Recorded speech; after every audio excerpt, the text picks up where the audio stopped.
Good morning, students. In the continuation of the video on nutrition in animals, today we are going to discuss the process of digestion in grass eating animals.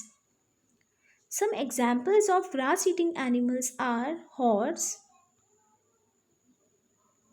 cow, buffalo, goat, sheep, bison, etc. Students, do you know these grass eating animals are also called as ruminants? And this is our main focus of today's discussion, that why these grass eating animals are called as ruminants. So, let us find the answer. Students, the digestive system of ruminants or grass eating animals is very much similar with the human beings. They also possess mouth, stomach, small intestine, large intestine, and other glands also. In addition to human beings, the stomach of grass eating animals is divided into four chambers. The first one is the rumen, the second chamber is known as reticulum, the third chamber is the omasum, the fourth is the abomasum. Let us discuss the process of digestion in such animals. The digestion in grass eating animals is occur in two steps.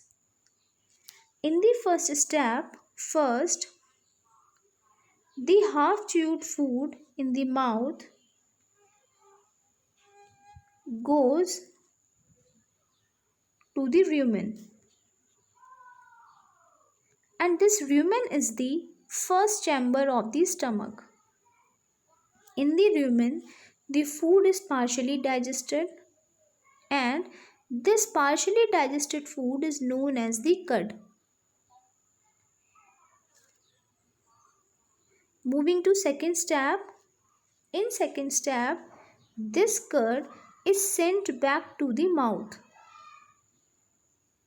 in these small lumps, and this cud chewed again in the mouth. This chewing of the cud again by the grass eating animals, this process is known as the rumination.